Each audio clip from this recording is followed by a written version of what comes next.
Lebih tahu oh merica gitu Oh, atau jadi merica bahasa ladanya tuh. iya lada itu kan Indonesia kalau Indonesianya sebenarnya mungkin kayaknya sih merica itu lada yang udah dibubukin. dibubukin. Nah, Ya ya.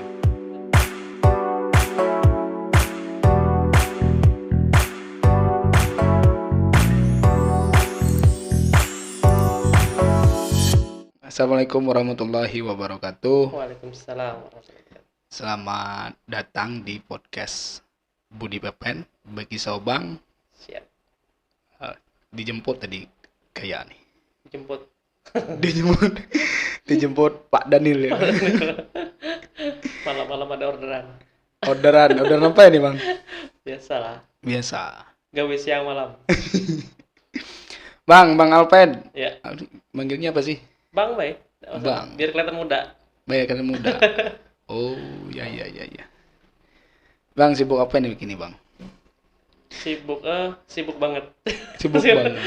Jadilah pengacara, petani banyak acara. Oh, lah berubah jadi. Oh, Petani banyak acara. petani banyak Biasa acara. itu pengangguran banyak acara. Oh, ini petani banyak acara. Keren Acara. nih. Kok bisa jadi berubah macam tuh? Selama ada Bang Alpedi kok jadi berubah. Iya, biar gak nganggur lagi. Wah, Boleh, mau bahas apa kita jadi bahasa Indonesia? boleh Bahasa sih ya. Jakarta, lo gue. Logo gue bisa. Dia nih biasa basicnya tuh lo, Lo. apa lu.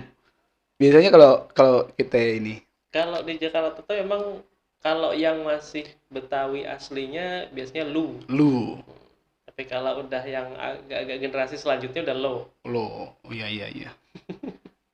low profile. Lu. Gimana kabar lu, Bang? Alhamdulillah. Oh, alhamdulillah. Gue ajak bahasa ini nih. Alhamdulillah. Bahasa Indonesia aja lah ya. Iya, Biar siap. pemersatu bangsa. Betul. Betul. Siap. Bang LPD ini udah lama ya di sini ya pasti ya. Dari tahun 2008. 2028. 2008. Berarti udah Udah 2008. 2008. Heeh, Berarti udah 14 tahunan nih. 14 tahunan. Ngapain aja di sini, Bang? Ya, gitulah habis nikah pengen keluar dari daerah yang macet dan banjir. Jadi pengen lihat hutan. Basicnya dulu waktu kuliah juga seneng alam, cinta alam kan. Dulu kuliah di mana, Bang? Di Atmajaya, Semanggi, Jakarta. Atmajaya. Atmajaya. Di Atmajaya di Semanggi, fakultas dihukum 5 tahun waktu itu. Fakultas apa? Dihukum 5 tahun. Hukum. 5 tahun. Dihukum selama 5 tahun. Itu Kata orang di penjara gitu dihukum. Kuliah hukum 5 tahun gitu. Lama lulusnya bukan lolosnya. lulusnya. Ini kok rada ada suara-suara ya? Apa? Tek tek tek. Oh iya, HP ya? Bukan. HP kayak ini.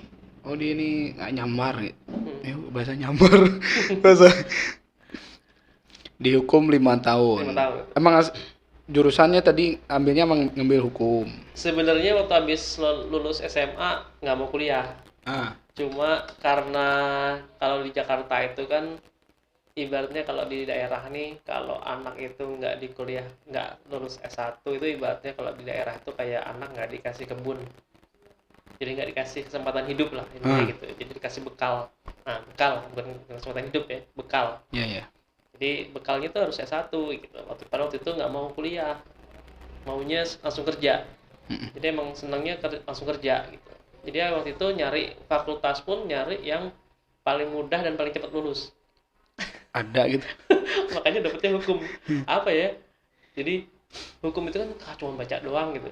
Kan cuma baca aja bang hukum itu kan. Iya. Jadi udah tinggal baca aja. Itu aja 5 tahun. Jadi ya udah waktu itu kuliah pun jarang masuk. Wah. Jadi pas ujiannya doang SKS sistem iya, ngebut iya. semalam kan dulu kan istilahnya kan gitu kan.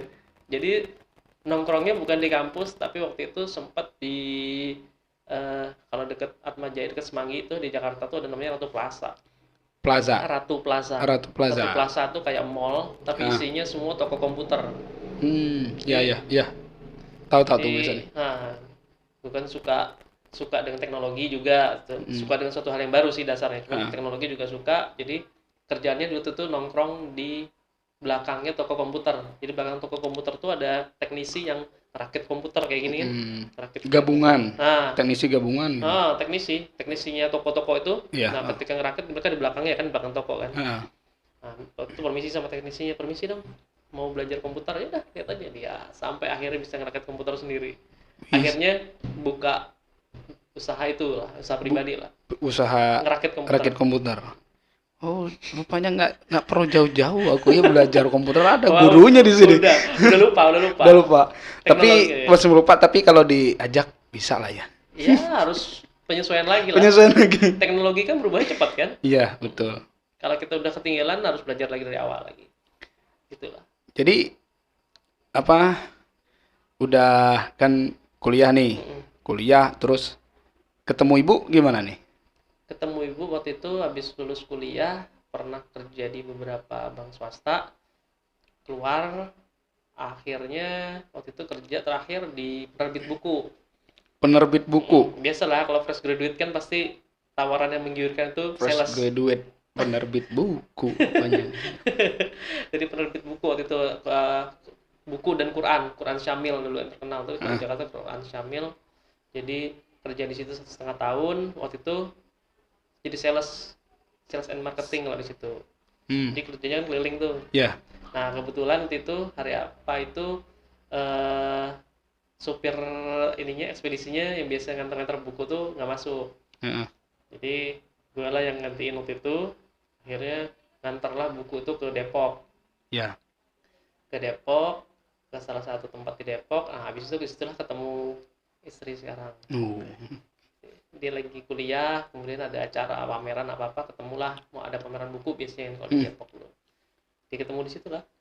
Temenku bikin buku juga, Bang. Buku juga? Iya.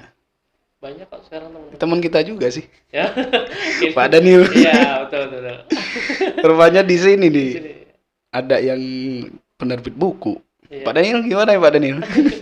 Dulu awalnya Mario Teguh itu kan, kalau Mario Teguh motivator itu penerbitnya tadinya Syamil kan pertama kali itu. Becoming a Star kalau nggak salah buku yang booming pertama tuh. Iya. Gue lah dulu salesnya. Yang mikul ke mall-mall, ke Gunung Agung, Gramedia kan. Itu buku ini udah dicetak? Udah hardcover. Udah hardcover terus didistribusikan ke toko-toko buku, ada modern, toko buku tradisional. Kalau modern kan kayak Gunung Agung, Gramedia, ada Wali Songo. Kalau yang tradisional ya yang lapak-lapak. Oh iya, yang lapak-lapak. Bisa nih aku dulu di Bandung dulu pernah lihat nih. Di Buah Batu enggak betul, Bang? Iya, Buah Batu. Asik di Jakarta di mana, Bang? Jakarta Timur. Jakarta Timur. Kalau dari suku Betawi gimana? Suku orang tua sih Jawa Timur. Cuma campuran. Kalau gue lahir di Jakarta Timur. Lahir dari situ. Lahir di Jakarta. Iya. Sampai besar di Jakarta. Campuran Jawa. Campuran Jawa. Ngomongnya bahasa Jawa bisa? Nggak begitu bisa, Bang. Oh, nggak bisa. Bisa karena pernah 3 tahun ikut bapak dinas di Surabaya. Itu baru bisa Jawa. Kalau nggak kesana nggak bisa Jawa. Kemarin ke Pati, Jawa Tengah, bawa translator. Orang Jawa nggak bisa ngomong bahasa Jawa. Tapi aku nih Bang, aku nih ya penasaran lah sama Abang kan. Udah dari luar, kebanyakan orang luar tuh untuk menyesuaikan bahasa sini susah loh. Meskipun dia bisa, tapi logatnya nggak hilang-hilang. Iya, betul. Tapi ya Bang kok jago bener di bahasa kampung, bahasa Basel. Iya, nggak tahu juga sih. Sebenarnya mungkin karena dulu begitu pindah ke Bangka ini kan tinggal di rumah mertua. Mertua kebetulan ada toko yang rame. Iya. Jadi gue juga kerja di situ istilahnya kan. Ngobrol sama orang, ya kan jadi terpengaruhnya lebih cepat kan. Hampir setiap hari jadi. Asli aku dari awal loh. Dari awal tuh aku nggak mikir Abang tuh orang luar. Mikirnya orang sini. Gitu ya. Iya, karena Abang dialog kan bahasa daerah, bahasa Bangka Selatan. Cobalah. Gimana kabarnya Bang? Kabarnya mana ya Bang? Alhamdulillah baik. Ini jam berapa tadi? Tadi jam 8:30 lah aku dari rumah nih. Wah, bisa. Nggak tahu luar juga biasa. sih, nggak kerasa lah. Kalau bahasa itu nggak, emang bener-bener nggak kerasa sih. Kayak waktu rasanya malah kalau ke Pangkal kan, Iya. Pangkal Pinang, bedanya bahasanya beda lagi kan. Beda lagi Jadi bahasanya. kata orang Pangkal Pinang ini bukan orang Bangka Selatan, bukan orang Pangkal Pinang, tapi aneh bahasanya gitu, kayaknya campur-campur gitu. Iya. Karena dia ketawa sendiri sih, karena di Bangka ini kan beda desa, kadang beda juga bahasanya. Beda, kan? jadi di Bangka nih beda bahasanya. Itulah yang unik. Anda nyelanding sama desa Delas aja beda, Bang. Beda, mentok beda. Mentok beda. Nyelandingnya bedanya itu cuma kadang logat aja sih ya. Iya. Logat nak kemana di itu nak kemana di lebih dalam. Iya betul. Yang agak jauh bedanya air bara ya. Air bara tuh kayak ke arah-arah. Kayak daerah mana pernah dengar juga sih. Bedengung kalau nggak salah. Bedengung, ya? Bedengung mirip. Ya. Logatnya. Oke, Bang. Ya.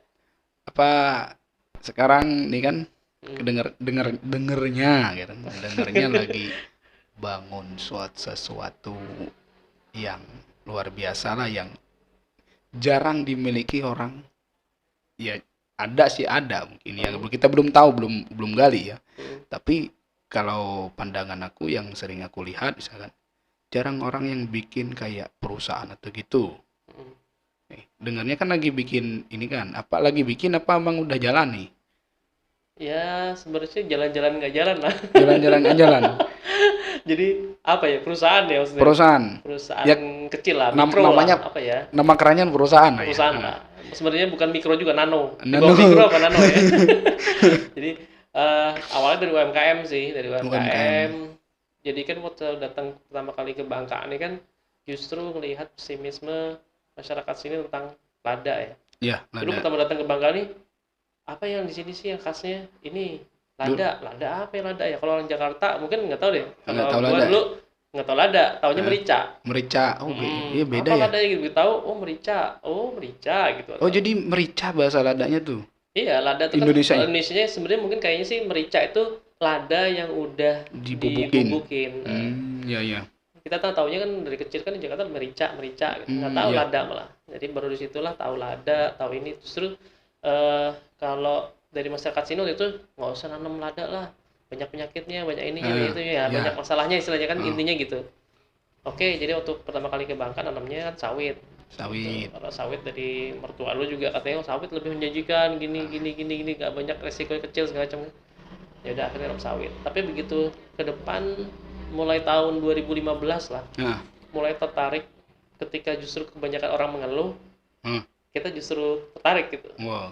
Jadi prinsipnya kalau gue tuh prinsipnya kalau gue gini, ikan yang mahal tuh apa? Ikan salmon kalau nggak salah yang di Amazon. Itu kan mahal karena apa? Karena dia kan hidupnya melawan arus kan. Ya kan? Arusnya ke bawah, dia ke atas. Ini motivasi nih. Ini ngobrol nih motivasi nih kayaknya. Jadi ya ketika kita apa ya, bahasa ini mungkin kerjanya agak nyeleneh gitu, maksudnya orang lain ke sana harusnya kita ngelawan arus gitu. Kalau menurut gue itu yang lebih menarik sih. Jadi ketika orang justru banyak masalah di lada, jadi gue justru mendalami itu, di mana masalahnya gitu kan. Sebenarnya apa sih masalahnya, ada nggak sih solusinya kan gitu.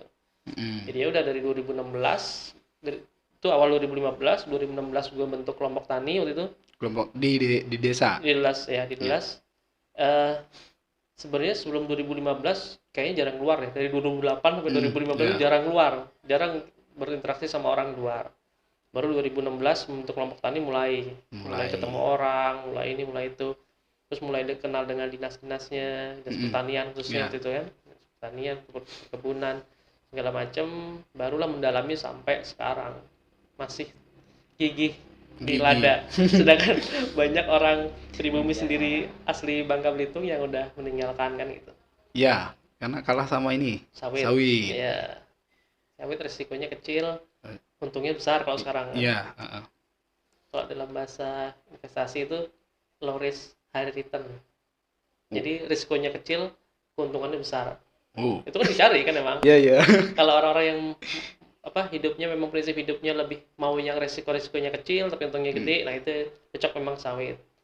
Nah, ada orang-orang yang memang cara hidupnya dia senang yang resikonya besar tapi untungnya juga besar gitu kan. Iya, iya. Ada macam-macam kan, orang beda-beda sih ini, prinsipnya. Dengar-dengar investasi nih. Investasi. Jadi pengen ngedalamin investasi. Iya, sekarang investasi kan lagi booming juga. Apa aja nih Bang bisa? Abang ikutin Banyak investasi? sih. Enggak sih. Enggak. Ya investasi di perusahaan sendiri aja. Oh, investasi perusahaan sendiri. Walaupun kecil apa katanya? Walaupun kecil tapi jadi bosnya. Wow, itu kata siapa sih? Ada sih di Reels biasanya. Itu Bob Sudino kalau salah deh. Iya, bisa juga mungkin. Kakek kita Bob Sudino. Iya. Itu salah satu ini saya tuh. Inspirasi. Inspirator saya. Bob Sudino. Kan sekolah juga nggak tinggi kan? Tapi sukses. Dari jual telur masa? Iya, jual telur keliling-keliling ke rumah kan? Iya, ke rumah. Ya itulah kegigihan seseorang kan. Iya. Dan optimisme bisa seperti itu. Ya alhamdulillah sekarang lumayan banyak juga cabang yang sebenarnya Bangka Belitung nih, kalau saya sebagai awal dari orang luar ya. Iya. Bangka Belitung nih bener-bener banyak sekali potensi yang ada. Iya. Tapi memang sedikit sumber daya manusia yang mau memanfaatkan itu. Salah satunya potensi itu banyak sih. Banyak. Kalau dari segi apa? Lada itu juga potensi yang besar banget. Kalau sawit hampir seluruh lah udah rata lah, seluruh Indonesia, seluruh dunia udah tahu lah. Itu pertanian ya, di dunia pertanian. Terus kayak kayak kemarin kita kan juga ngerjain pupuk organik. Itu kan masalah yang terjadi kan, peternak itu kan kesulitan untuk mengatasi limbah. Kotoran ternaknya, urinnya. Jadi sekarang kita beli urinnya, kotorannya, ya kita jadikan pupuk organik. Beli produksi. Di peternakan. Di peternak kita beli. Dikelola. Diolah. Jadi pupuk organik padat, ada pupuk organik cair. Gitu. Jadi apa namanya? Kalau kami nyebutnya limbah jadi berkah. Itu ini kalau dari segi itu udah jalan kan? Udah jalan. Jadi kalau konsumsinya masyarakat gimana? Masyarakat ke petani. Memang kalau permintaannya banyak. Gini, kalau dari kita di daerah. Kalau di daerah kita justru kurang. Karena di Bangka Selatan khususnya kesadaran petani akan pupuk organik masih minim. Nggak tahu masalahnya di mana, belum tahu apakah di sosialisasinya atau di mana, kita nggak tahu. Ataukah ketergantungan petaninya akan pupuk kimia tinggi memang kan? Kita nggak tahu juga. Tapi kalau di Bangka Barat justru kita di Bangka Selatan. Tapi yang mesen barangnya pupuk organik dari Bangka Barat, bayangin. Oh iya, waktu itu pernah aku lihat. Iya. Lihat status Pak Daniel atau Abang nih kalau soalnya. Kayaknya lagi ngantar pupuk gitu ya. Pernah Pangkal Pinang. Jadi yang jauh-jauh malah. Ya itu kayaknya sih faktor kesadaran petaninya tentang pupuk organik. Sosialisasinya kayaknya. Beda kesadarannya, sosialisasinya juga beda. Orang lebih suka sama pupuk kimia yang sekarang. Iya. Meskipun mahal pun dibeli. Iya. Sampai rebutan. Betul. Ya memang instan dia. Instan. Cuma kan efek ke tanah itu kan sebenarnya lebih negatif. Jadi ibaratnya grafiknya kalau pupuk kimia itu memang begitu kita pasang langsung naik, habis tapi langsung turun juga. Tapi kalau pupuk organik walaupun naiknya sedikit, tapi dia pelan-pelan. Tapi dia nggak turun-turun di sana. Makin banyak kita aplikasikan, semakin sering dan lama kita aplikasikan, makin bagus tanahnya. Makin bagus juga berarti ini ya tumbuhannya. Iya. Berarti gitu. Untuk sawit juga bisa kan? Bisa. Oh. Kita lagi kembangin juga karena ya itu tadi potensi kan. Ada peluang istilahnya. Ketika sawit ini banyak, orang nanam sawit, pupuk KCL kan mahal ya. Karungnya sebenarnya kita punya sumber daya, kokopit namanya. Dia serabut kelapa yang digiling jadi kayak dedak gitu, jadi kayak bubuk. Itu bisa kita aduk di pupuk organik, itu KCL alami kandungannya gitu. Itu lagi kita kembangkan sih sekarang, tapi lagi sih prosesnya. Iya. Mudah-mudahan lah. Amin. Saking banyaknya jadi satu-satu gitu, jadi agak lambat. Ya, tapi kalau nyari bahannya itu susah nggak Bang di sini? Apanya? Kokopit? Bukan, yang tadi organik sama nggak sih? Kokopit sama organik? Kalau kokopit itu beda, dia kan serabut kelapa. Kalau organik itu kan lebih dari kotoran sapi. Kalau kotoran sapi banyak di sini. Banyak. Nah, kokopit itu kemarin sempat susah nyarinya. Ada sih di beberapa tempat, tapi titik-titiknya itu terpisah. Jadi kita berpikir transportasinya yang kalah. Justru kita kemarin saya malah dapat yang murah malah di Jakarta. Wah, ngirim berarti. Ngirim dari sana malah. Wah. Aneh kadang-kadang. Kita yang punya ini sabut kelapanya di sini. Sabut kelapa. Murahnya di Jakarta. Sabun kelapa kalau yang dijual-jual orang yang jual-jual kelapa gitu, air kelapa itu kan iya, ada. Iya, kan juga. Ada tuh limbahnya kan yang dibuang tuh, serabutnya, kulitnya. Itu digiling. Jadilah kokopit. Digiling jadi halus. Bukan koko yang satunya ya. Gitu. Banyak potensinya di sini. Potensi sumber daya alam. Iya. Itu ya sumber daya alam bukan? Iya, sumber daya alam termasuk sumber daya alam. Juga sampah juga di sini kan sebanyak yang belum terkelola. Sampah plastik. Sampah itu bisa jadi pupuk juga. Kalau sampah plastik dia bisa jadi biji plastik, bisa biji plastik. Ada yang baru-baru ini kan yang lagi viral tuh bisa jadi bensin, solar sama minyak tanah. Oh iya. Kan ada kan yang profesor dari Jawa apa di mana tuh itu viral. Nah itu sih walau alam ya kalau bener apa enggak, tapi kita lagi cari ibaratnya pendampingan dari universitas untuk ya siapa universitas yang punya jurnal atau yang punya penelitian tentang itu, nah kita yang jalanin nanti gitu. Riset ya. Udah kalau bisa udah bukan riset lagi, udah yang universitas yang udah pernah melakukan riset itu kita langsung jalanin gitu di usaha kita. Alhamdulillah sekarang kan pendampingannya udah banyak nih, dukungannya udah banyak, stakeholdernya udah banyak, jadi kalau ada peluang tinggal lapor Pak gitu. Tinggal jalanin gitu. Oke Bang Alped, ya. Itu kan tadi dari segi pengalaman berbuat sesuatu di sini kan? Nah kalau dari segi pemerintah bubble ini dia untuk mensupport sistem kegiatan ekonomi masyarakat di Provinsi Kepulauan Bangka Belitung ini udah gimana nih? Kalau menurut gua sih dari awalnya kelompok tani ya, berarti waktu itu masih istilahnya kenal dengan pemerintahannya masih dinas pertanian.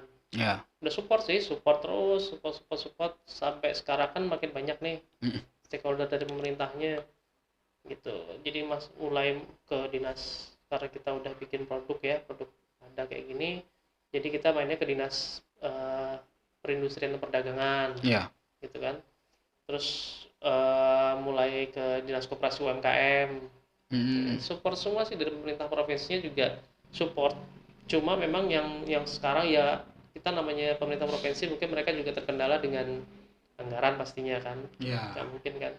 Jadi justru waktu itu karena kita punya misi yang besar, jadi kayaknya lebih ini ke pusat gitu. Lebih banyak ke kementerian. Dan alhamdulillah selama ini kementeriannya juga responsif, jadi ya jadilah sekarang. Terakhir aku lihat kemarin tuh lagi ngadain di Jakarta tuh yang kemarin tuh pameran tuh ini indikasi geografis Muntok white paper. Sebenarnya sih indikasi geografis Indonesia acaranya. Jadi kalau kita dari Bangka Belitung ini kan indikasi geografis itu yang produk unggulan daerah. Nah, yang kita bawa itu lada. Yang bangga itu ya namanya apa sih? Iya, kalau itu Bangga Buatan Indonesia. Itu memang program pusat juga. Untuk memajukan UMKM yang memproduksi sesuatu. Tadi juga sih produk unggulan daerahnya apa? Kayak kita kan lada sama timah. Cuman sekarang ditonjolkan kan ladanya dong gitu. Lada itu lada putih Bangka itu kan indikasi geografisnya artinya apa ya? Indikasi geografisnya lebih kayak brand sih kayaknya. Brand yang udah terkenal kita nih, lada putih dari Bangka Belitung nih, Muntok white paper namanya. Karena waktu itu zaman Belanda kan rempah-rempahnya kita terkenal tuh. Nah, Belanda datang ke sini tuh kan pelabuhannya masih di Mentok. Ya. Jadi mereka sebut Muntok white paper. Muntok. Jadi itulah terkenalnya sekarang, sampai sekarang itu Muntok white paper itu jadi lada putih yang kualitasnya nomor 1 di dunia. Jadi kalau lada ini kan ada namanya kadar piperin, kadar kepedesan istilahnya. Kalau kita orang awam kan. Nah, kadar piperinnya contohnya kalau di dunia ini kadarnya 2-4% misalnya. Nah, kalau kita itu bisa 5-7%. Lada Bangka. Lada Bangka. Oh. Yang Belitung. Jadi kepedesan kita tuh di atas segalanya. Segalanya. Nomor satu di dunia gitu. Istilahnya gitu. Cuman sayangnya itu tadi karena ada tata kelola yang salah, jadi akhirnya kita dikalahkan. Biasanya kan uang adalah segala-galanya. Makanya kita lagi proses nih, proses merebut kembali nih. Merebut kembali kejayaan Lada Bangka. Ya. Dengan cara itu tadi, pameran itu supaya memperkenalkan produk kita ke keluar internasional. Salah satunya kemarin nih. Kemarin produk kita kemarin kuliah tuh. Di Spanyol tuh juga pameran kita. Di Spanyol. Di Spanyol, Barcelona Spanyol, kita juga dibawa sama ketua BP3L. BP3L itu lembaga pemerintah kita yang bertanggung jawab akan untuk menjaga brand Butok Food Paper ini. Dibawa Pak Rafki namanya, beliau bawa ke beliau kirim ke Spanyol tadi untuk dipakai pameran di sana. Dan antusias kata beliau. Ini malah lagi chef yang waktu itu demo di stand Indonesia di sana, mau ngadain kerjasama malah. Gitu. Salah satu chef, ya kita sebut chef Bara lah. Chef Bara mungkin kenal kan kalau Indonesia. Seniornya Chef Juna mungkin atau Master Chef itu. Nah, beliau lah yang akan membawa insya Allah nanti ke depan. Lada kita. Lada Butok Food Paper. Lada Bangka. Nih produk-produk kita nih ada juga nih Bang ya. Ini sahangku. Ada sahangku, ada lada kita. Ada sahangku, ada lada kita juga. Ini produk asli Bangka Belitung punya.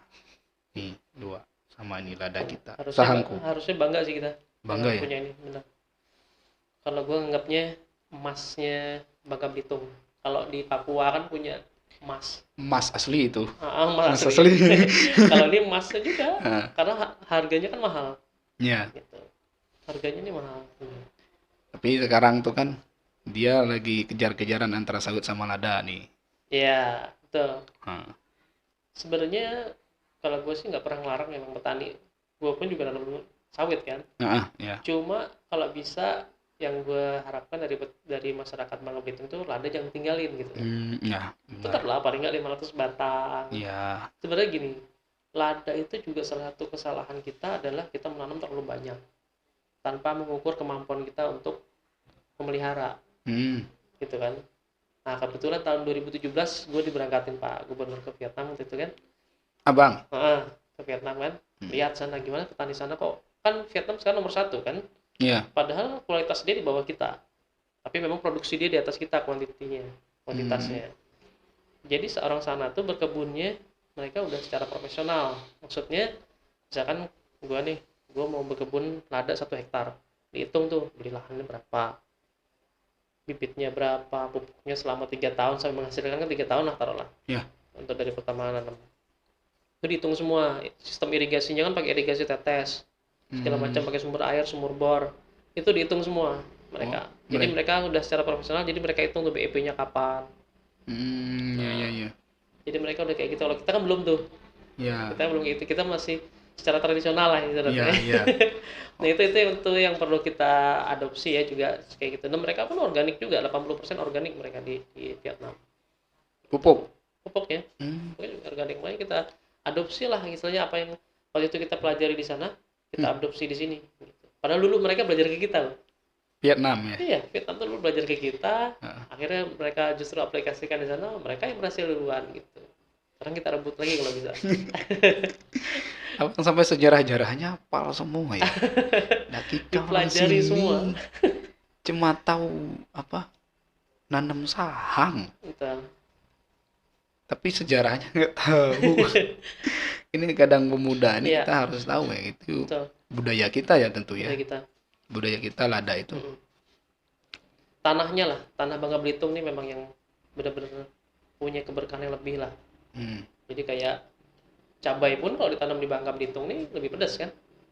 Nah begitu pun juga cabai buah pun lebih manis. Ya peneliti juga itu pernah datang ya Belitro juga bingung juga sebenarnya.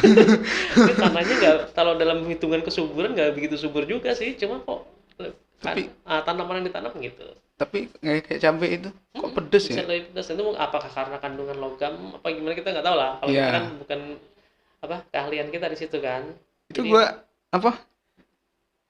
cabai kebon gitu. Misalkan kita kan cabai kebon bilangnya. Iya. Itu ngambil cabai kebon, masak mie, pedasnya gila. Satu aja padahal. Iya, betul. Padahal di luar kita beli kan ada kan dari cabai-cabai dari luar. Iya. Cabai-cabai gede-gede tuh. Iya. Cabai rawit, cabai Jawa. Biasa aja. Bisa aja.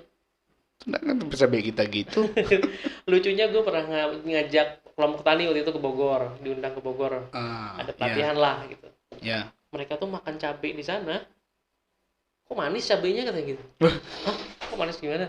Taunya emang mereka lidahnya tuh udah terbiasa dengan lidah yang cabai yang pedas. Jadi begitu makan cabai yang nggak pedas ya nggak kerasa kan gitu. Nah kayak gitu, jadi lucu juga, berarti nih dari situ juga tahu, jadi berarti cabai Bangka ini luar biasa pedasnya gitu. Pernah coba juga dikeringin, dijemur kering, kemudian kita dijadiin abon gitu. Enggak, jadi kayak digiling kayak bon cabai ya? Bon cabai. Nah, itu pedasnya luar biasa. Kalau ada level 1 sampai 5, 10 ya. Dikit aja udah pedas banget gitu. Jadi ya itulah punya keberkahan lebih lah. Keberkahan tanah Bangka itu seperti itu. Ya mudahnya gitulah kita sebagai orang awam, kita kalau kita kan nggak tahu. Cuman mudahnya benar keberkahannya lebih untuk tanaman-tanaman seperti itu. Iya. Ini Bang, kan kita lagi fokus ke lada ya nih ya. Lada lagi digenjot buat dipasarkan atau dikenalkan ke luar. Internasional kan, nasional, internasional. Amin. Biar dikenalkan tuh sesuai dengan yang kayak sekarang tuh ada kemasannya gitu kan ya. Kalau dulu kan kita cuma ini nih, cuma ngirim barang ekspor. Barang bulky namanya. Bulky itu karungan atau curah lah ibaratnya gitu. Datang ke sana dikemas sama orang, jual lagi kita. Betul. Nah, sekarang nih kita punya produk. Produk Bangka asli. Udah dikemas. Ini salah satunya nih kan ya, yang udah ada kita. Nih ada dari Sahangku juga dari lada kita. Ini produksinya sama beda ya, posisinya beda. Jadi gini ceritanya. Jadi tahun sekitar 2018 itu tumbuh ide. Nah, jadi waktu itu kan gue metain tuh di lada ini masalahnya di mana aja. Kan kita kan harus metain masalahnya dulu kan. Baru kita tahu solusinya gimana nanti. Jadi kita metain masalahnya, ternyata ada 2 masalahnya waktu itu. Pertama masalahnya di hama dan penyakit di kebunnya nih. Ibarat kalau orang-orang dinas itu nyebutnya on farm, di kebunnya. Masalah di kebunnya hama dan penyakit. Kemudian yang kedua di harga.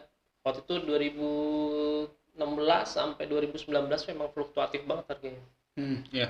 Pernah di 2017 malah naik tinggi kan, hampir 200.000.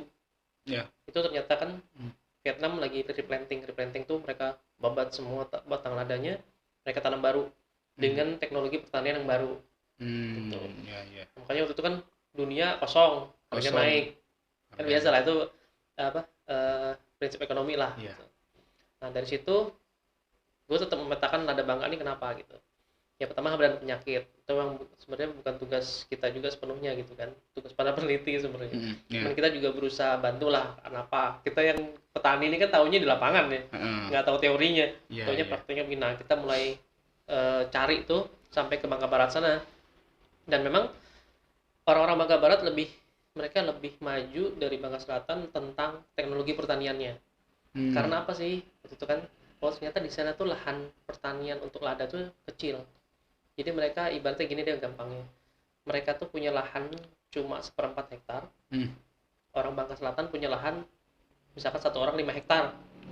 Pasti mereka berpikir gimana caranya lahanku yang 1/4 hektar hasilnya bisa sama 5 hektar kan gitu kan. Nah disitulah mereka berpikir power of kepepet kadang-kadang. Ada kan bukunya kan, power of kepepet. Nah itu punya aku juga. Nah itu yang kadang-kadang membuat orang SDM-nya lebih maju, dia terpacu untuk itu kan. Nah makanya sampai sekarang pun kita masih jalin hubungan dengan Bangka Barat masalah teknologi pertanian. Jadi waktu itu 2018 itu terpikirlah waktu itu untuk namanya, baru tahu kalau sekarang namanya adding value. Adding value itu menambahkan nilai dalam suatu produk. Contohnya lada ini kan selama ini gimana sih ekspornya? Ekspornya karungan gitu kan. Iya. Kenapa nggak dibuat kemasan ya gitu.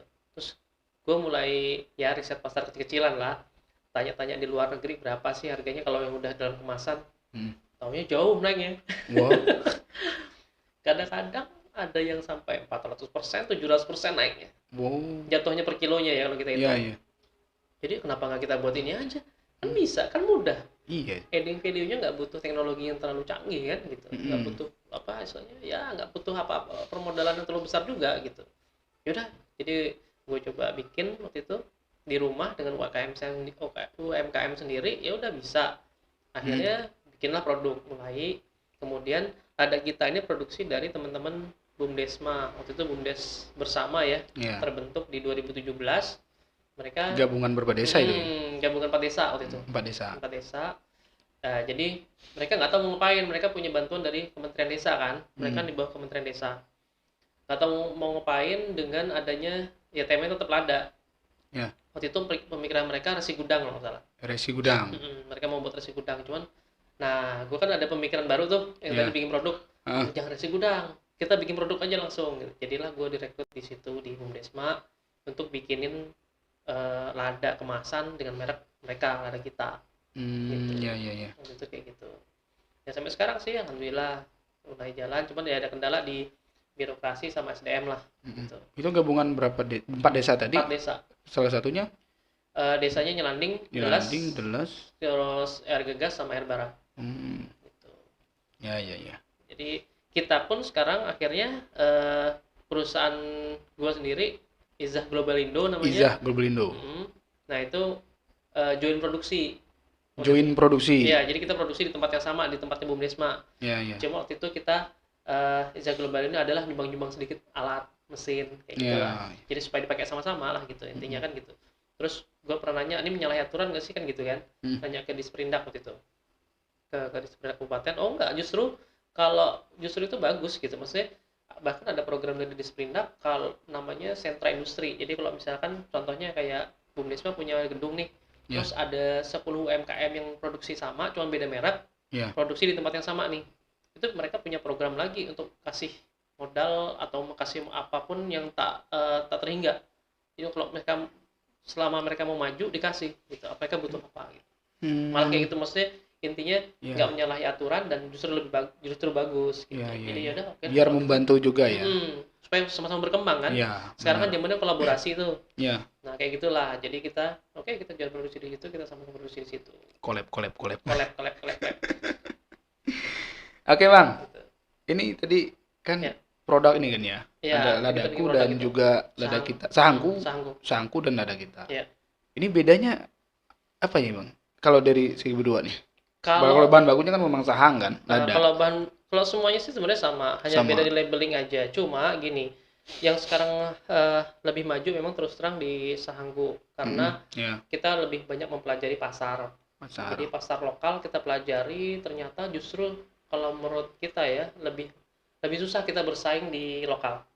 Karena kita bersaing dengan lada-lada dari daerah lain yang pastinya lebih murah, tapi kualitasnya memang di bawah peperin tadi. Nah, kepedasannya di bawah lada kita, lada Muntok. Cuma mereka kapasitasnya lebih tinggi dan lebih murah harganya. Jadi kalau orang lokal nih, mereka lebih mementingkan murah, banyak gitu kan. Nah, beda orientasinya dengan orang luar negeri. Kalau orang luar negeri ini mereka maunya kualitas. Kadang-kadang ada yang nggak peduli harganya mau mahal, yang penting gue mau kualitas yang kayak gitu, yang paling bagus nomor 1. Idealismenya kan beda.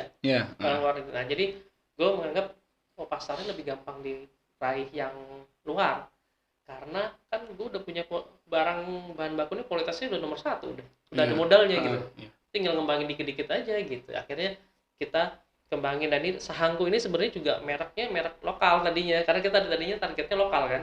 Targetnya. Ketika kayaknya lebih gampang yang ini nih gitu, yang ekspor justru. Ya udah kita alihin ke ekspor. Sekarang kita pun lagi proses rebranding, namanya nanti Spice It. Spice itu kan lebih ke rempah ya, spice ya rempah lah mungkin. Spice It gitu. Ini namanya Spice It. Nah, nanti yang ya semuanya nanti kita buat. Jadi Spice It ini nanti produk ini akan kita buat jadi persaingannya dengan produk-produk dari luar. Jadi lada putih muntah khususnya itu udah ada merek yang kayak dari zaman Belanda, namanya Verstegen perusahaan besar di Belanda. Mereka produksi rempah-rempah, bumbu masak segala macam. Di sini kayak apa ya, kayak kupu-kupu kan, ada kan nyebut merek nggak apa kali ya. Gitu. Nah itu kan mereka punya bawang putih, bubuk ini. Nah sama lah, kalau lagi namanya Verstegen dari Belanda, ada juga McCormick dari Amerika. Nah kita mau apa namanya, positioning, kita mau memposisikan diri kita nih sejajar dengan mereka. Gitu. Jadi kita nanti punya bargaining position di situ. Sebagai masa sih Belanda beli dari kita terus mereka yang booming, kita yang punya barangnya gitu, punya barang. Maksudnya nggak bisa bersaing dengan itu gitu kan. Jadi udah kita hadir di situ gitu. Nah ini Bang, ini kan kita produksi nih, kita produksi buat dikonsumsi internasional lah, amin kan ya. Amin. Ini nyarinya barang gimana, susah nggak gitu kan di daerah kita nih kan, apalagi kita udah mulai sawit udah mulai maju-majunya ini. Sebenarnya dulu awalnya gue mikir gitu. Jadi memang ya walaupun memang kenyataannya menurun ya, pernyataan produksi kita menurun jauh, mungkin sampai 80-90% malah. Ya, tapi barang masih ada sih. Barang masih ada. Makanya kenapa gue bikin kayak gini, salah satu keuntungannya justru gue nggak butuh bahan baku yang banyak. Banyak juga yang minta asal orang udah tahu ya, bayar itu udah, pembeli itu udah tahu apa muntak paper gitu. Mereka maunya udah 1 kontainer, 2 kontainer. Nah, gue berpikir kalau itu pasti cuma untungnya tipis dan capek. Sekarang kenapa capek nyari barangnya? Door to door kali bakalan gitu kan. Capek bakalan. Jadi jual sama gua dong. Untungnya dikit jadinya. Karena kan pasti apa ya, operasionalnya lebih tinggi kan.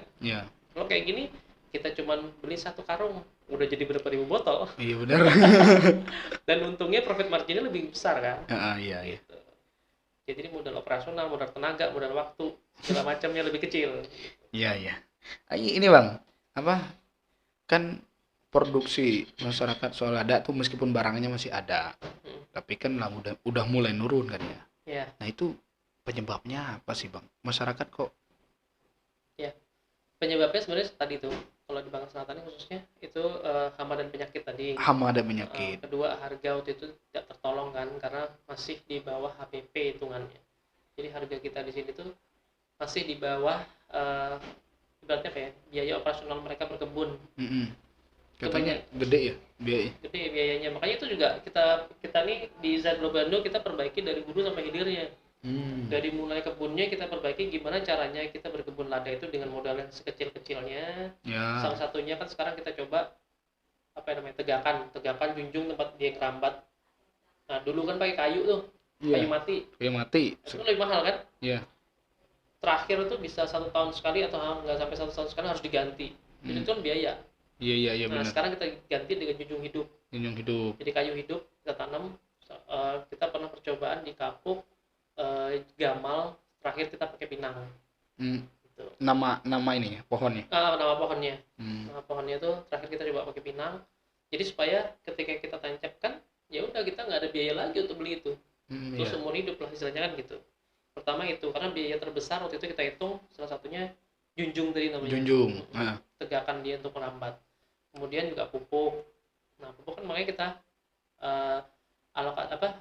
kita arahkan ke organik.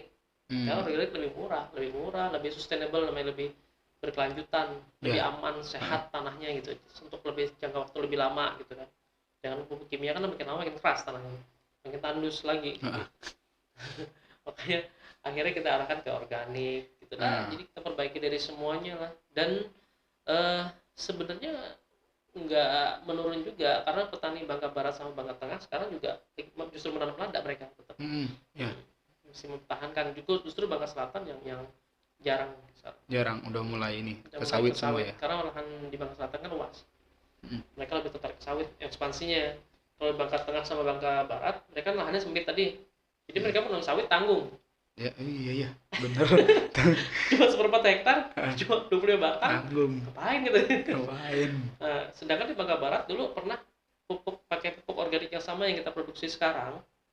Waktu itu Bank Indonesia pernah membantu. Jadi peternak di sana mereka memproduksi pupuk seperti kita. Terus kemudian mereka adakan kebun inti, kebun percontohan dari 500 batang pohon lada. Di mana tadi? Di Bangka Barat. Bangka Barat. Di Sekar Biru kalau nggak salah desanya. Itu Pak Rahmat namanya, itu bisa menghasilkan 2 ton. Jadi 4 kilo per batang. Jadi per batang, satu batang lada bisa menghasilkan 4 kilo lada kering. Lada kering. Bayangin itu belum pernah. Vietnam aja kalah itu. Vietnam baru di angka 2 kilo kalau nggak salah per batang. Nah itu full organik tuh, tanpa kimia. Jadi waktu itu gue juga sempat nggak percaya sih. Maksudnya cara berpikir gue waktu itu mana bisa organik seampuh itu gitu ibaratnya. Ya terbukti kan. Makanya abis itu gue minta tolong ke Bank Indonesia untuk kita dibikinkan juga kebun apa namanya tadi? Kebun inti atau kebun inti. Ya. Kita punya. Kita sekarang punya. Kita sekarang didampingin Astra kita bikin kebun inti, kemudian pabrik kompos tadi atau pabrik organik tadi dibuatkan sama Bank Indonesia. Lokasinya di mana itu? Kebun inti kita di Desa Nyelanding di sini. Desa Nyelanding. Ya. Terus di Desa Deles kita ada pabrik organik sama fasilitas pasca panen. Nah ini belum diomongin tadi. Pasca panen. Fasilitas pasca panen itu gini, intinya kita dalam produksi sampai hasil kayak gini nih, sampai di mejanya para pembeli. Yeah. Itu kan ada proses kebun ya. Yeah. Dari kebun kita tanam, terus ada putus petik. Panen kan? Iya, panen. Nah, panen itu biasanya petani kan lada putih itu harus direndam. Direndamnya mereka biasanya di sungai. Nah, sungai sekarang kan susah kita nyari bersih. Bukan bersih dari apa ya? Bukan bersih hanya dari BAB atau BAK orang. Tapi kadang-kadang kita pakai untuk cuci kan? Ada deterjen lah di situ.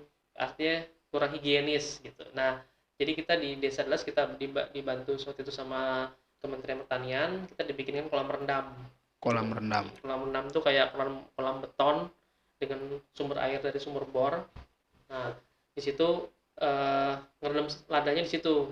Sirkulasi nanti dibuang airnya ganti baru terus gitu kan. Jadi akhirnya ladanya bersih, higienis tanpa kontaminasi lah dari zat-zat lain kan. Nah, ngaruh juga ya. Ngaruh itu. Habis itu setelah dari situ direndam kan kita langsung cuci tuh. Cuci juga di situ kita ada alat pencucian khusus supaya meminimalisasi kontak dengan manusia kan, supaya kan maksudnya higienis banget Bang. Ya kayak gitulah, kayak gitu. Yang kita tahu selama ini, cuci beres gitu. Ya karena perusahaan yang membeli itu mereka punya fasilitas yang mahal untuk melakukan sterilisasi. Sebenarnya nggak perlu sih, karena sterilisasi kadang-kadang mereka pakai kimia kan. Gitu. Nah kita berusaha sealami mungkin kan, sekarang zamannya alami tuh. Gitu. Back to nature lah gitu ya. Jadi setelah direndam, cuci, kemudian ladanya gitu kita keringin juga. Kalau dulu kan di depan rumah ya, depan rumah pakai terpal gitu kan. Nah disitu kalau higienisnya kan juga sebenarnya nggak dapat. Karena apa? Kadang kita nggak tahu ada kucing lewat, ada anjing lewat, ada ayam lewat, debu, batu, gitu kan. Nah dengan adanya kita sekarang pakai solar dryer dome gitu. Jadi kayak mesin. Solar dryer dome tuh kayak fasilitas kayak apa ya? Pengering. Nah. Tapi dia cuma mengandalkan matahari, kayak ruangan lah. Ruangan, dia pakai polikarbonat tuh kayak kanopi itu bahannya bening. Nah, disitulah dia mengoptimalkan sinar matahari di dalam situ. Jadi ladanya tuh bisa kan dalam hitungan hari.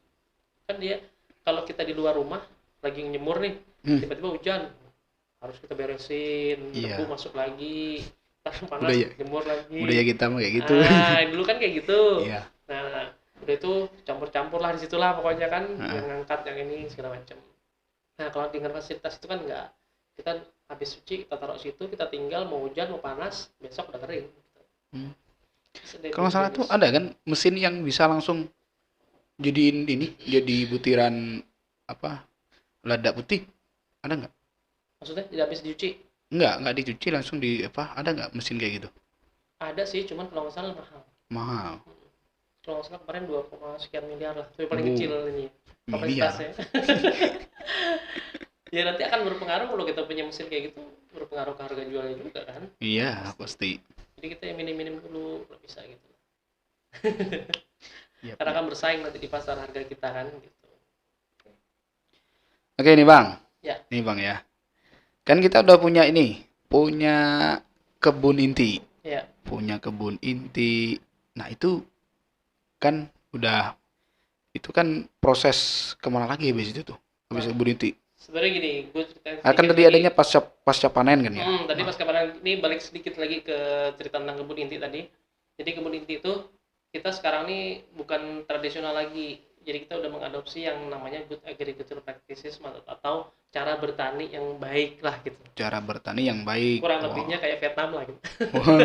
Jadi kita sekarang di kebun inti yang didampingin Astra nih, kita bikin kebunnya tuh ladanya ditanamnya, jarak tanamnya lebih luas daripada yang petani biasanya pakai. Gunanya apa? Supaya cahaya matahari lebih banyak masuk. Terus penyakit yang busuk. Jarak tanamnya. Kemudian bibitnya juga beda kita. Nah, bibit nih kita dari Bangka Barat tetap. Karena teknologi ini tadi yang punya Bangka Barat. Mereka kembangin namanya melada. Tanaman melada ini tanaman endemik di Kalimantan. Mereka ini hidupnya di rawa-rawa.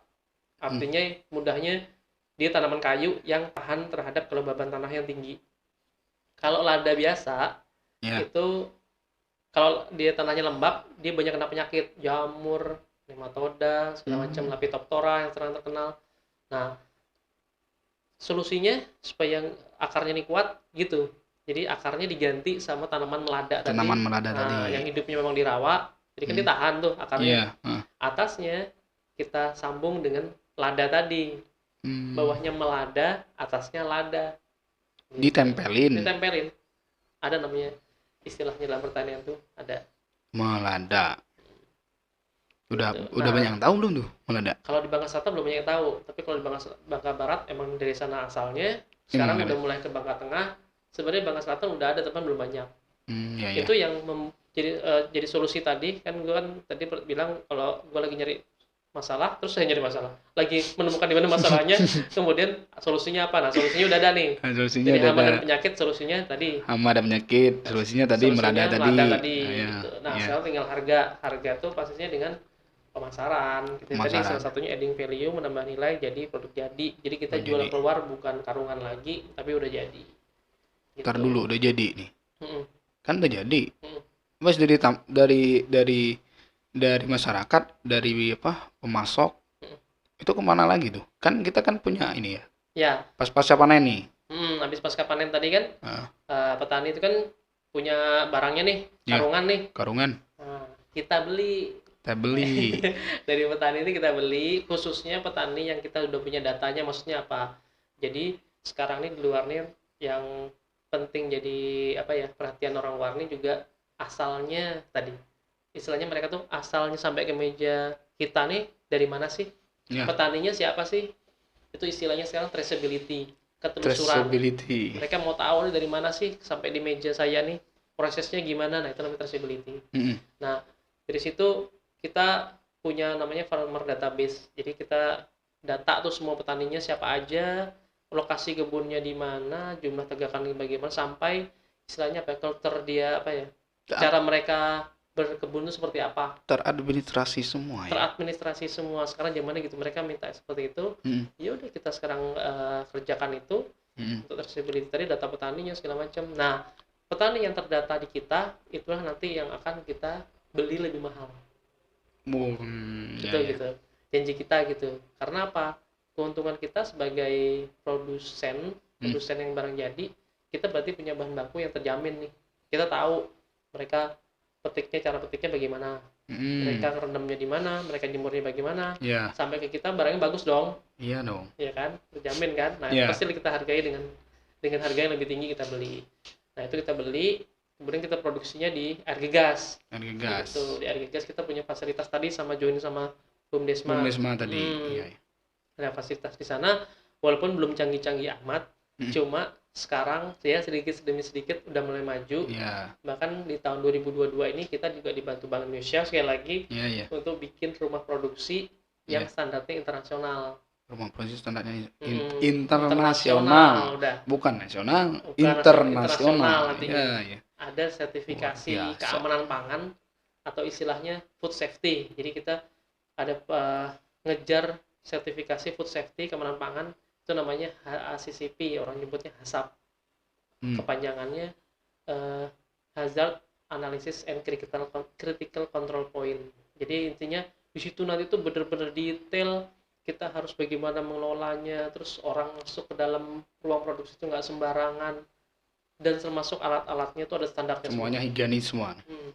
Standar internasional udah kayak orang kesehatan. Iya, pakai APD. Iya, pakai APD semua nanti. Lengkap semua nanti. Gitu. Terus lagi kita bangun, mudah-mudahan 2022 ini jadi. Dan sekarang juga udah banyak yang nunggu.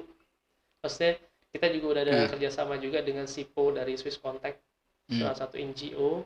Yang NGO itu non government organization kalau nggak. Jadi perusahaan non pemerintah, swasta ibaratnya lah. Cuman yang non profit, kalau misalnya mereka non profit, nggak ngambil keuntungan, mereka cuma menyambungkan lah istilahnya negara mereka, Swiss dan Belgia. Kalau Swiss Contact ini kan Swiss dan Belgia negaranya. Nah, mereka nyari barang dari Indonesia untuk dimasukin ke sana. Gitu. Nah, kita kerjasama dengan mereka.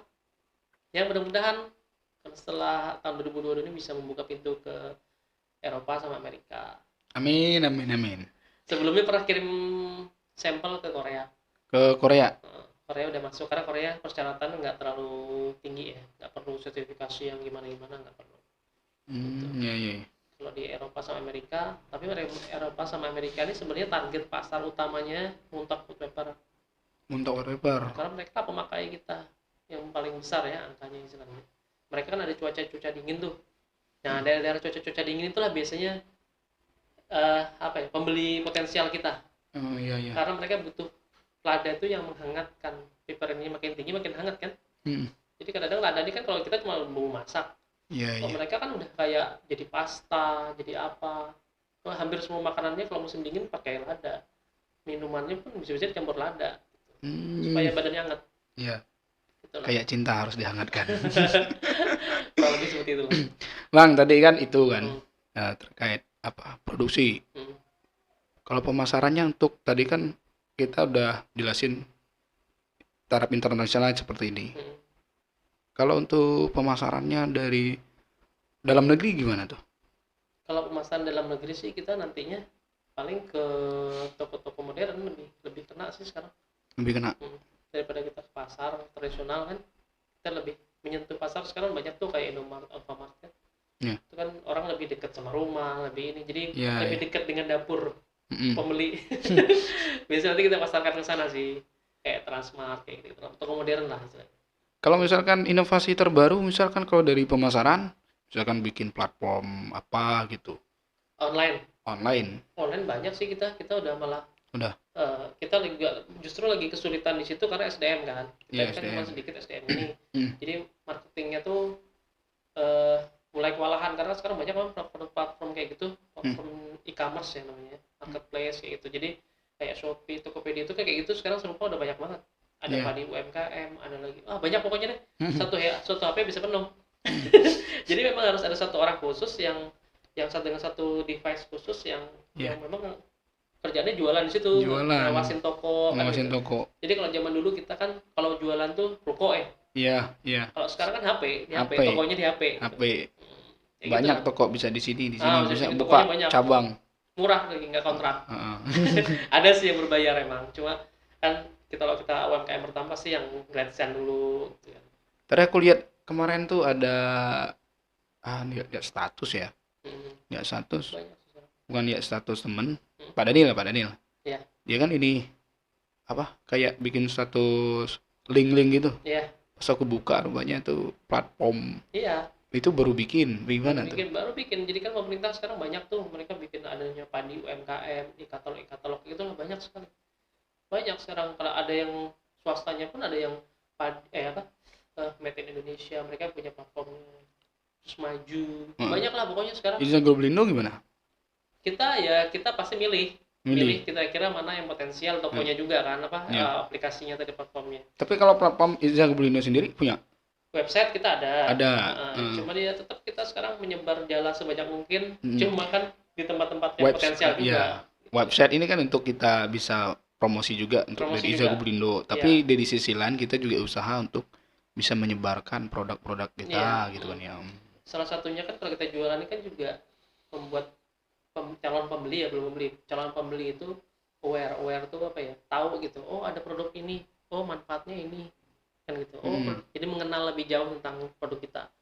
Itu yang sebenarnya kita tawarkan di pemasaran kita dulu awal-awal nih gitu. Ya. Oke, Bang. Panjang ceritanya. Pasti ngeditnya lama gitu. Iya, betul. Oke, Bang, ini Bang. Ya. Apa tadi itu kan kita bahas lada panjang, wah banyak deh aku tahu, jadi tahu semua nih tentang lada.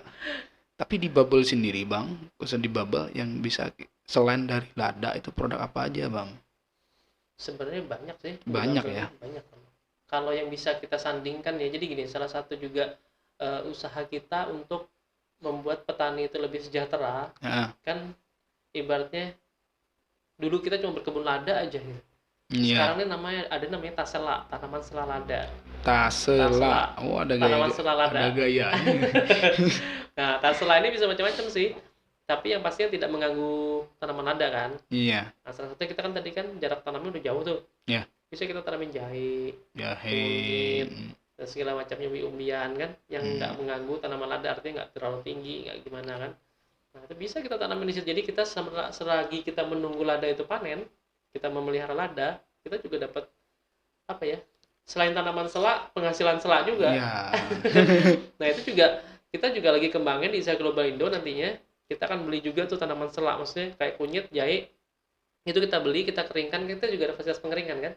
Kayak tadi kan. Nah, kita keringkan, kita bubuk, dijual bubuk dalam kemasan saset. Bisa juga nanti kita jual, kita arahnya ke sana. Produk apa nih? Produk turunan dari bukan produk turunan sih, sebenarnya produk tanaman sela tadi. Intinya untuk mensejahterakan petani kan tujuannya gitu. Jadi petani itu sambil nunggu ladanya panen, dia punya panenan dari jahenya, dari kunyitnya gitu kan. Udah gitu pasti meminimalisasi untuk biaya. Kalau sebelumnya kan lada ini kan ada pakai herbisida, ngacor rumput. Nah, atau di rumput kan biaya semua tuh. Iya. Kan hitung biaya tuh. Tapi kalau kita punya tanaman sela, biaya itu nggak ada, justru digantikan dengan hasil. Kita menghasilkan dari kunyit, jahe tadi tuh contohnya kayak gitu. Jadi ya program mensejahterakan petani lah intinya. Gimana caranya petani bisa dapatkan cuan sebanyak-banyaknya. Amin. Gitulah, banyak seperti itu. Baik Bang. Kalau produk turunan lada, selain itu juga kita di Zagoblindo juga membuat produk-produk namanya diversifikasi produk. Jadi dari lada ini sebenarnya banyak lagi produk yang bisa diturunkan dari dia. Salah satunya sekarang lagi kita kembangkan minyak atsirinya. Bulan depan kita akan coba. Minyak apa tadi? Minyak atsiri. Minyak atsiri itu kayak minyak essential oil atau apalah. Dari tumbuhan apa tuh? Dari lada. Dari lada. Jadi nanti kayak tangkainya. Tadilah kayak limbah jadi berkah tadi sebenarnya. Tangkai, daun, batang yang sudah mati ya, jangan masih hidup. Terus itu bisa diambil minyak atsirinya, disuling. Caranya disuling disuling dengan mesin destilasi lah namanya istilahnya. Belum begitu ini juga sih, cuma nanti kita akan arah ke sana. Selain itu juga ada namanya, nanti kita akan kerjasama dengan universitas juga. Itu ngembangin ke oleoresin. Gue juga baru tahu sih oleoresin namanya. Jadi dia minyak juga, cuman dia lebih kotor, ibaratnya lebih kotor dari atsiri. Kalau atsiri tadi lebih rumit istilahnya prosesnya. Oleoresin ini lebih sederhana dan punya nilai jual yang lebih juga gitu. Intinya gini, kalau kita mau dapetin pedasnya lada nih, misalkan harus sekilo baru dapat pedasnya. Kalau oleoresin cuma 1 gram dia udah pedas. Jadi kayak apa ya, intinya ya biangnya gitu. Kita ambil biangnya. Oleoresin namanya. Oleoresin itu buat makanan. Nah, bisa jadi apa ya namanya, unsur tambahan untuk makanan. Disuruh tambah untuk makanan. Nah, misalnya ini salah satu universitas nih, mereka lagi riset tentang oleh resin tadi dari lada tadi dimasukin ke marshmallow. Jadi nanti marshmallow-nya rasa pedas. Ya. Nah, atau permen jadi pedas gitu ya, kayak aluminium tambahan madu, susu tambah madu gitu kan. Kayak gitulah. Kayak gitu. Nanti kita akan ada produk-produk turunan, terus kayak ada sebenarnya banyak sih permintaan turunan lada ini, justru kayak dari Amerika kemarin mereka minta kayak green peppercorn. Green peppercorn tuh kayak acar tapi dari lada, dari tanaman lada. Green kan hijau. Ya, jadi memang dia diambil dari lada yang baru umur 3 bulan, dia dalamnya belum terbentuk biji, belum keras, hijau itu. Masih hijau, masih muda, dipetik terus direndam dengan apa sih namanya ya? Lupa namanya. Pokoknya campuran antara cuka dan garam. Gitu. Jadi kayak acar lah intinya. Jadi itu nanti pasarnya ke steakhouse. Steakhouse tuh ya rumah makan steak itulah. Kalau di sana kan banyak kan. Bisa ditabur-tabur di atas steak tuh ya. Jadi kayak acar. Makan kayak acar lah. Kalau kita sini acarnya kan wortel sama timun. Kalau mereka lada. Supaya hangat kali kan gitu. Mereka cuacanya dingin kali. Jadi acarnya itu. Banyak juga sih ada yang ladanya merah. Itu lagi kita riset juga ke depan. Jadi banyak PR-nya sama sih kita. Peluang masih banyak banget untuk lada nih. Selama kita masih mau. Bisa lah. Oke bang. Keren.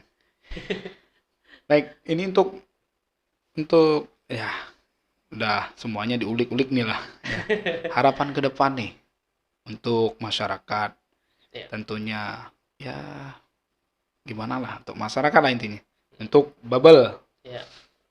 Sebenarnya untuk masyarakat Bandar Belitung nih harapan terbesarnya adalah intinya jangan tinggalkan lada. Jangan tinggalkan lada. Bukan kasihan ya kayak anak kecil aja. Terus ditinggalkan nih.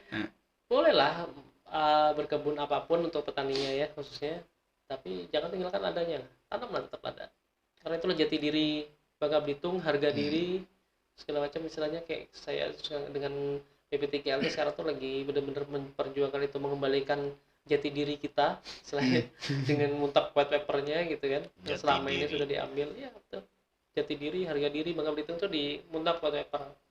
Karena kalau di timah kan temporary ya, maksudnya nggak selamanya kan, kerok habis. Tapi kalau tumbuhan kan nggak, apalagi kita organik. Iya. Mulai dikembalikan lagi. Kalau yang dalam bumi dikerok habis.